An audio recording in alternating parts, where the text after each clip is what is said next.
So going along with my last video on different ways to tie Munter hitches, now I'm going to talk about different ways to tie clove hitches. This is another thing I see a lot of people doing. A lot of people like the clove hitch, and a lot of people use them more than the Munter, but they only tend to really know one way of tying it, which it can work in a number of situations. But again, the best way of knowing how to tie these things is knowing how to tie them in different ways for the different situations.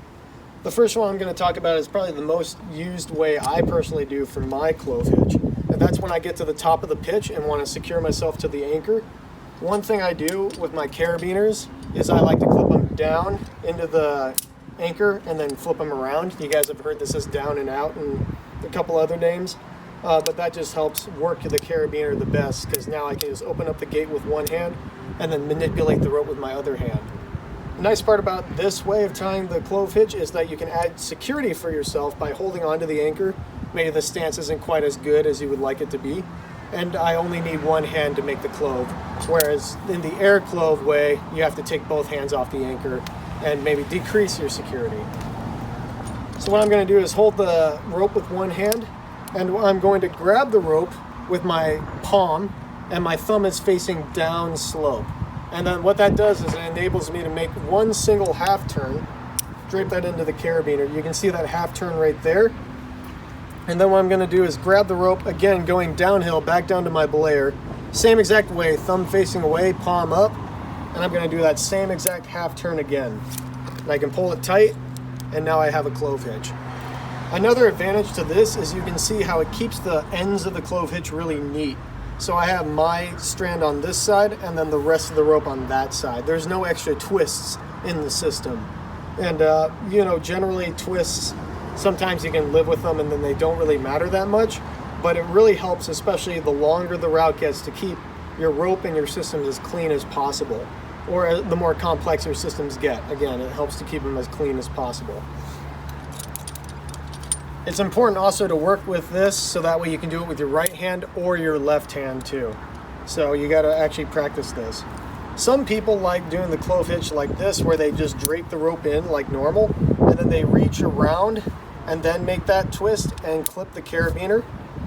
But one thing I don't like about this is you can see how there's a twist where the clove hitch is angled off to my left, in this case, or up above, whereas the rest of the rope is off to my right. So that does add a slight twist and doesn't have the system as neat as possible. So by doing the handshake clove, I can keep the rope as clean as possible. So the handshake clove hitch is really good for when you're the leader coming up and clipping yourself into the anchor. But the big pitfall is when you're the follower coming up. So you can see I have my belayer off to the side. I'm on the climber's end of my ATC, and then the brake strand is going down. If I were to do the handshake clove hitch and start that up, and I were to fall at this section, I create the load strand direct repel, or lower, and the rope isn't locking off at all. And so that's one of the reasons why when you let go of your brake hand, you do want to make sure you put in some sort of blocker knot, just in case. That'll help.